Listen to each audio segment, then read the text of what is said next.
Good day, everyone. Before we start the class properly, I'm going to need you to do something for me. I'm going to need you to drop your pens, your notepads, everything you're holding currently, and we're going to be using your imagination.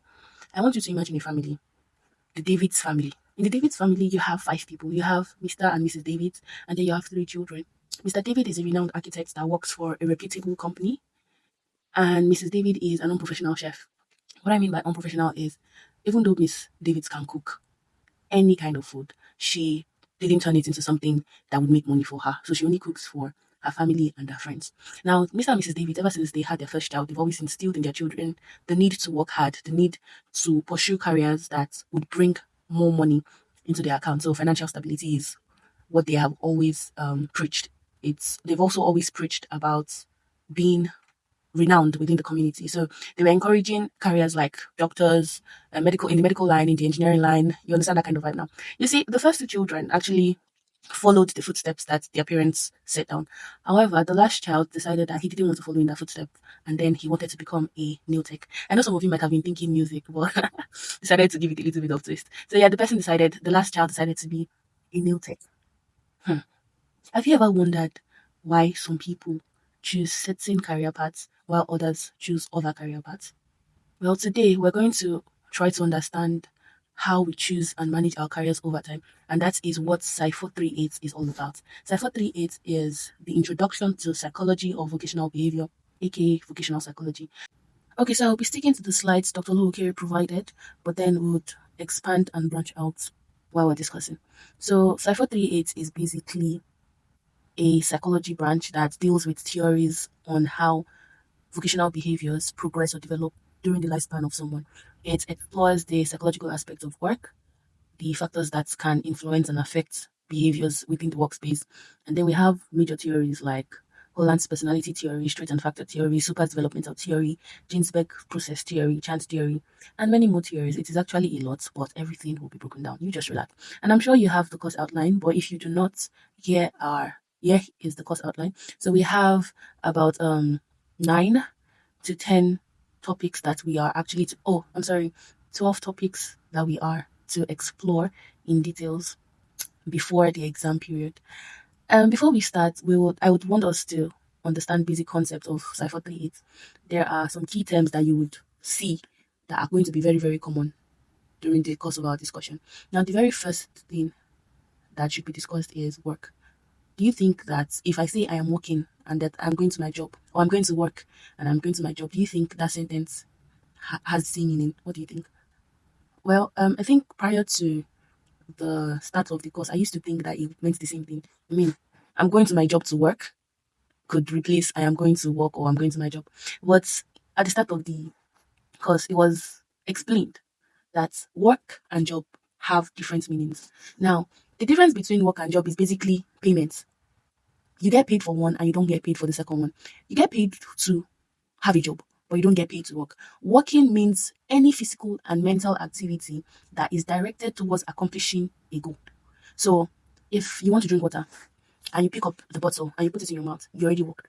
If you stood up to go to the kitchen to cook, you're already working. If maybe you went downstairs to collect the delivery box, you worked. However, in the case of a job, it is an activity that is usually performed in exchange for payment, especially if that person is turning it into a source of livelihood for himself. So, in a job, they work. There are activities that are directed towards the accomplishment of a goal. Let me give an example of how job and work is different.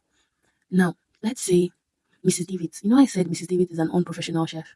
She cooks. In the definition of what she does within the household, it is work. However, if she cooks and then she sells it out to maybe her neighbors, or she actually sells it to her husband or her children, and then she gets payment in return, it has turned to a job for her because she's getting paid. Now, there was this debate about share housewives, a full-time housewife, do they have jobs? And then my understanding for that is yes, a full-time housewife can have a job in the context of what she does if there is an understanding between her and her husband that she would be getting, in quotes, a monthly stipend for all the activities that she has carried out within the household. However, if there is no agreement between her and the husband about payments with regards to the work that she does within the household, then it is just work, it is not a job. So being a full-time housewife can be a job, but it can also not be a job. Do you understand? So the major difference is just the payment. That is the major difference. just a payment. Another difference is that a job refers to employment role or positions, employment where you are employed to carry out specific tasks or duty within an environment. However, work refers to general activities, general, very, very general. There's no specialized activity at all. So it's a general activity that you do to achieve its desired outcome. Now, all jobs involve work activities, but not all work can be referred to as jobs. Let me say it slowly again. All jobs involve work activities, but not all work that can be classified as jobs. Do you understand? Okay. Now, let's go on to another definition that I would like us to know. We'll be moving on to different kinds of jobs, categories. You have the vocation, occupation, and profession. There are differences between these three, and the differences are not too far stretched.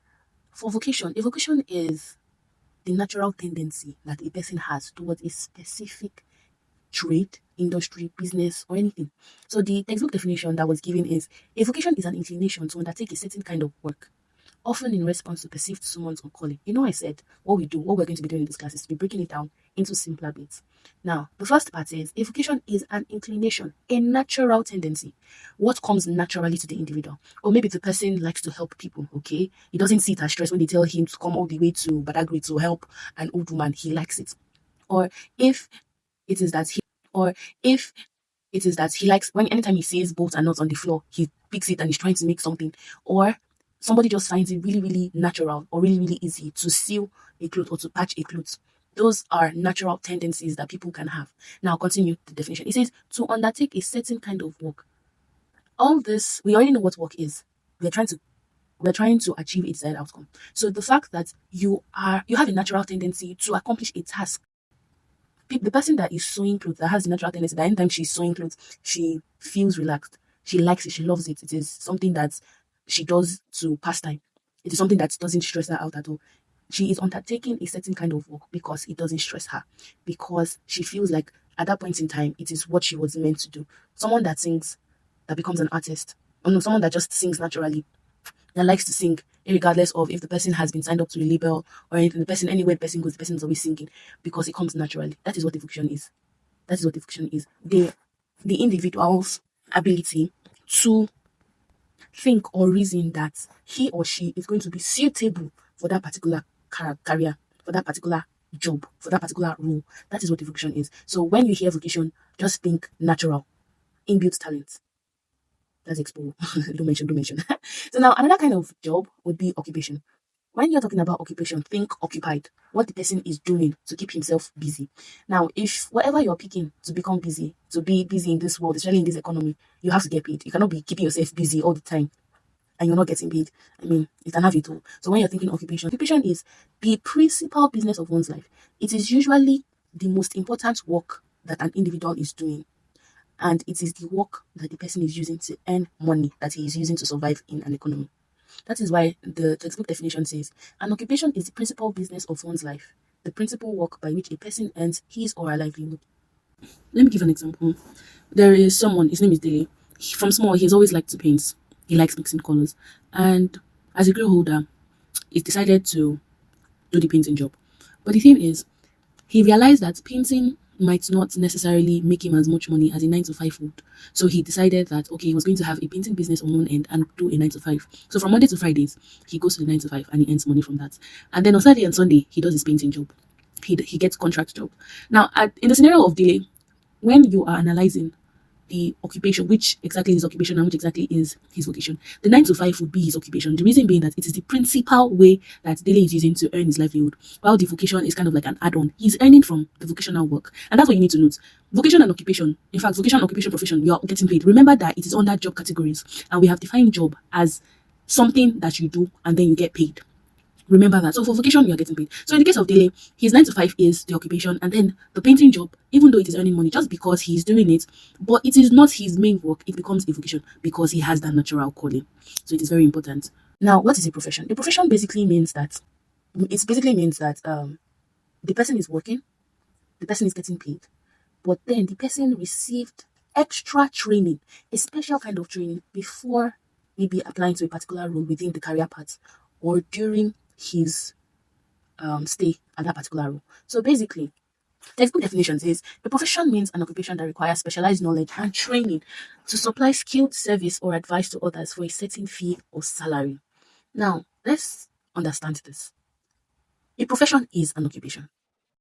Note that a profession is always an occupation because it is majorly the person's principal business and it is also a way to earn money. The person gets paid, and the person's whatever the person is turning into his profession is usually the principal business of his life. Now, the difference that's the common thing between occupation and profession. However, the difference between occupation and profession is that I can have an occupation and I will not get special training. For example, Miss David that cooks. Let's say she starts to turn the cooking business, the cooking talents into a business. She says that she wants to start getting paid, so she starts selling out her food. At the point where she starts selling out her food, it becomes an occupation.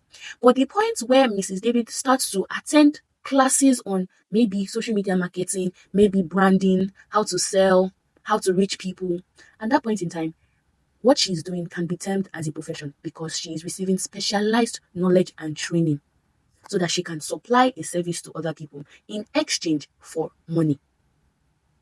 Another example would be the engineering profession. You cannot say you're an engineer without going to school, without getting certificates. You cannot say you're a cybersecurity analyst without certificates. You cannot even say you're a doctor without you going through medical school. It's not possible. So at the point where people start to attend specialized training to get a specific kind of knowledge within a field, it becomes a profession.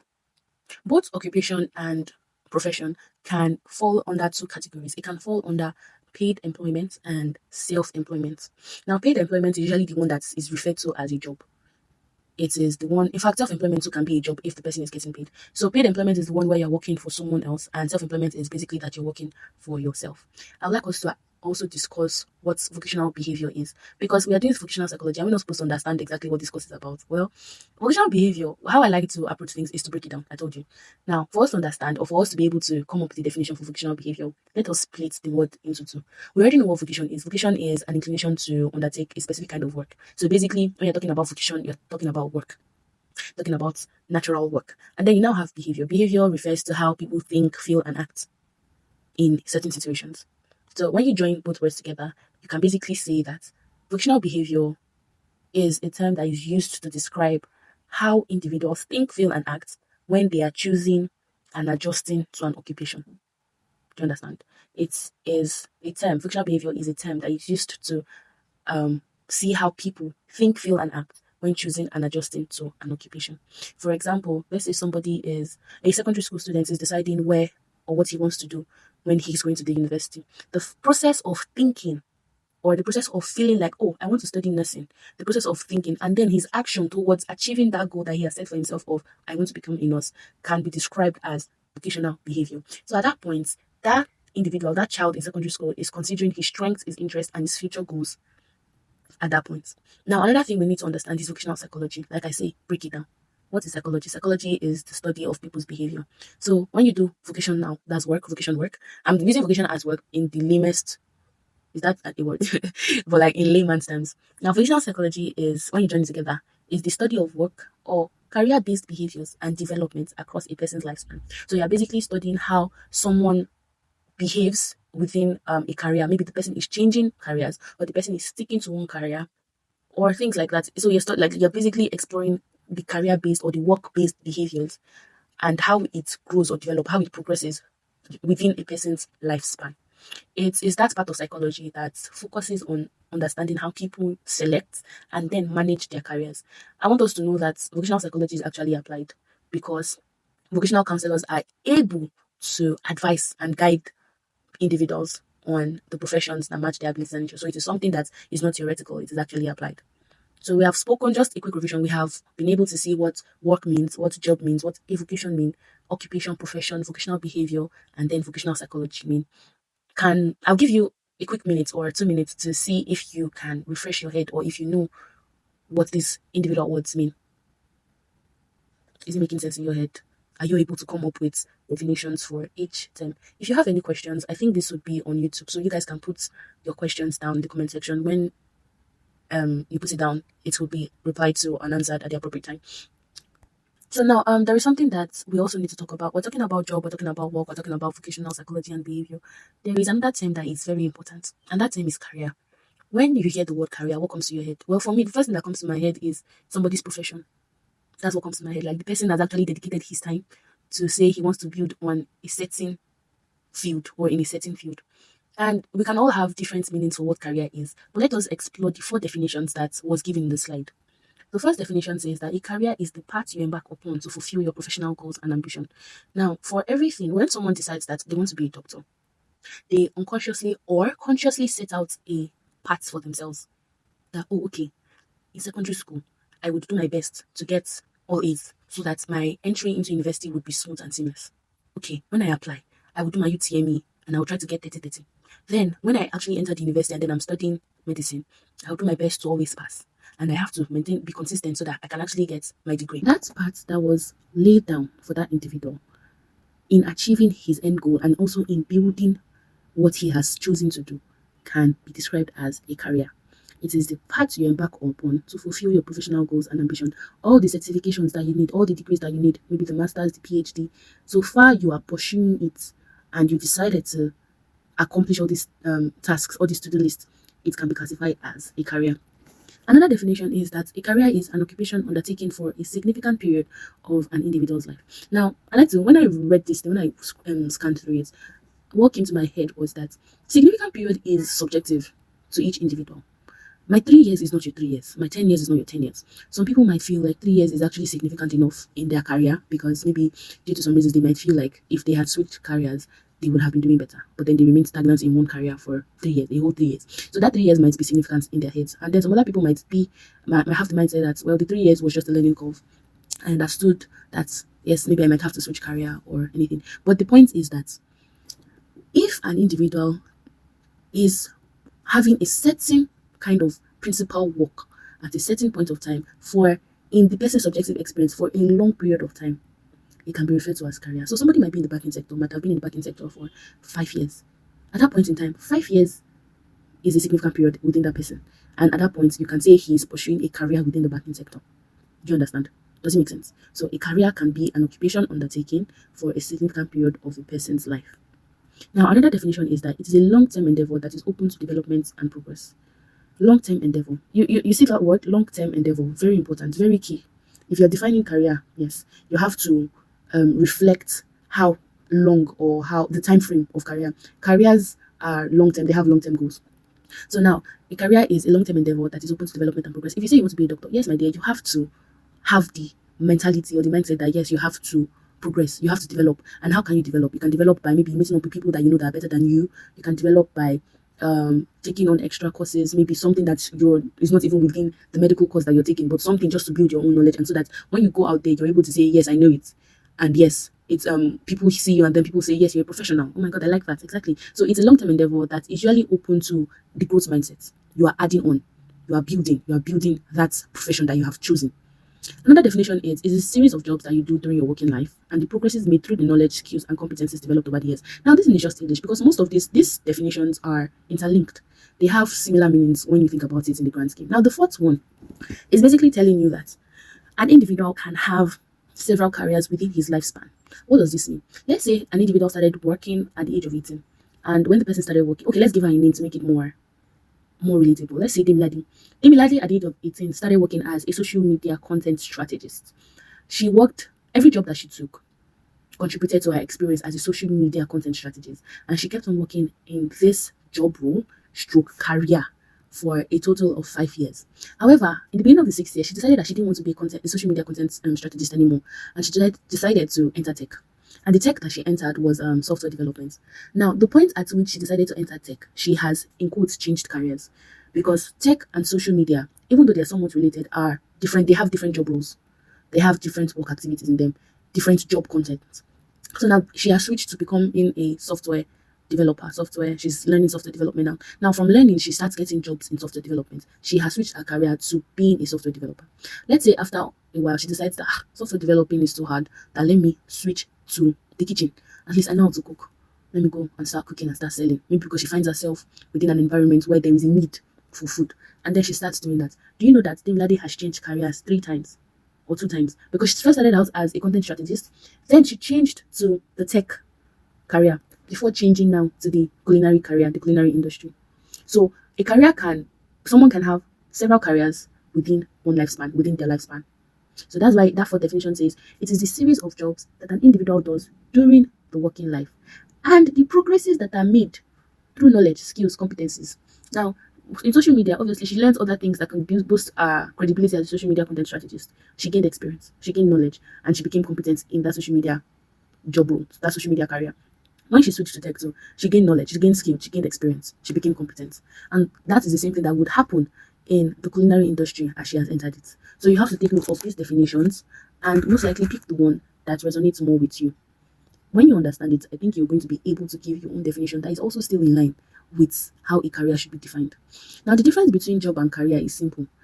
Jobs are usually more short term than careers. Careers have a long term goal. It is something that is not a 2 months, 3 months. Jobs can be 2 months, 3 months. In fact, a job can be like one day. Maybe they give me something to quickly do and then I'm getting paid. It can be one day. But you see, when you're speaking about careers, it is long term. Then careers is also okay. Let me say this. Job is a collection of work activities. Careers is a collection of job roles. So you have to know that job is a collection of work activities. Career is a collection of jobs and positions that have been experienced over time. Another difference is that jobs usually mean something you do to survive. So it's mostly survival, like, oh, I want to get money, I want to be able to buy things, so I need to have a job. But when you say career, it refers to something that someone picks out, someone chooses because it resonates with them and because they think that they would be able to grow at that point in time. So it's usually because they find a purpose there at the point of application. So that's also a very important difference between job and career that should be explored. Another difference is that a career is usually planned, usually mapped out, and like I said, it is mapped out for a long time. A job, on the other hand, might just it's not necessarily planned out. What I mean by it's not necessarily planned out is especially when you're considering the economy of today. Even if somebody studies medicine and then the person has searched for a job in the hospitals or something that relates to his course and he's not able to see it, if they give this person a salesman's job, he might actually accept it. He might accept that job role because he needs it to survive. So that's also another example of what the difference. I'm sorry. That's also another difference between job and career. But you have an assignment. Go and find out 5 more differences between a job and a career. Now, to further understand it, how the relationship between work, job, and career is the broadest term you could use to describe job roles. Inside a career, you have different job roles, and inside different job roles, you have different work that are being done in the job roles. Like, let's say, for example, now, somebody wants to work in the educational sector. There are different positions within the educational sector. The person says, oh, okay, I want to work. That's actually a profession. Working in the educational sector, maybe as a lecturer, is a profession on its own. Now, within the educational system, there are different categories of job roles. For example, a lecturer can be the HOD, a lecturer can be the staff advisor, a lecturer can be the dean, a lecturer can be maybe the vice president or vice chancellor of the university. There are different job roles within the lecturing career. So now, at the point where the person is a staff advisor first, there are specific activities that shows that oh he is actually a staff advisor. When he progresses to become the HOD, the work activities that he is doing might change, maybe slightly or drastically. But the fact is that different work activities for different job roles. So you have job roles inside careers, and then you have different work activities for different job roles, and that is the connection between work, job, and career. So the arrow can go from work, job to career, and then from career back to job to work. You just have to understand how it links, and then you'll be able to defend what you write with your full chest. Just like human resources management, also often known as personal management, so also vocational psychology had an initial focus, and it used to focus on just the individual's career choice and then the matching of individuals to the in quotes most sufficient profession in a sense. So like it's called the matching approach. You're picking an individual and then you're putting him in a job role that you think is the best fit. But now the focus has changed because work now is not the way work was before.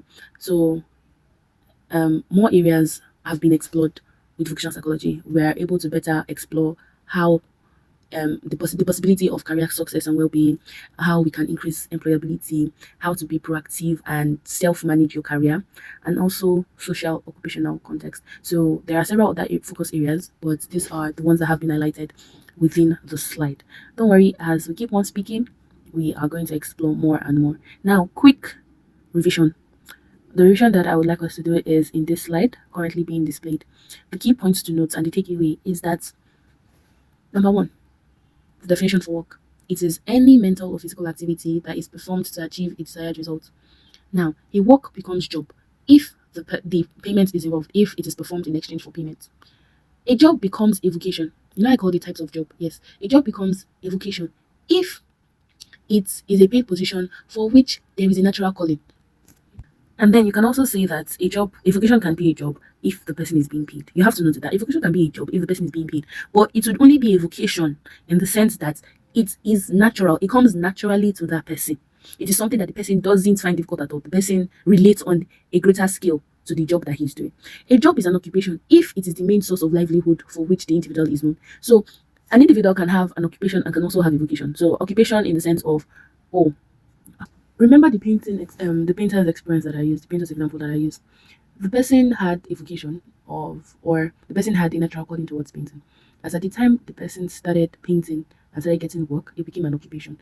And it is also still a vocation because it is a vocation because he had the natural calling to it. And it is also an occupation because it is his main source of livelihood. But assuming the man has a 9 to 5 and then he works the painting job maybe during the weekend, then the 9 to 5 would become his occupation and then the painting job would become his vocation.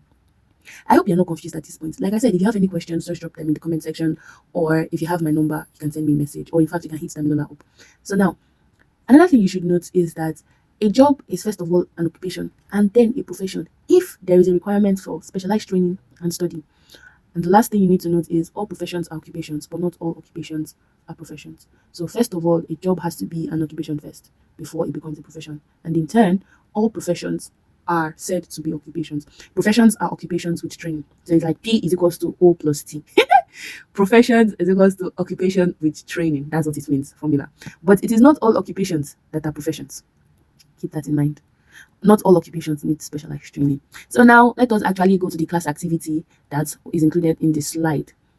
I'm expecting submission. No? Yes, class activity. Send them to maybe my mail or something. For whoever is listening to this, like I'm just joking. But like you guys should actually take note of the activity in the slide. And I'll see you in the next class. Bye.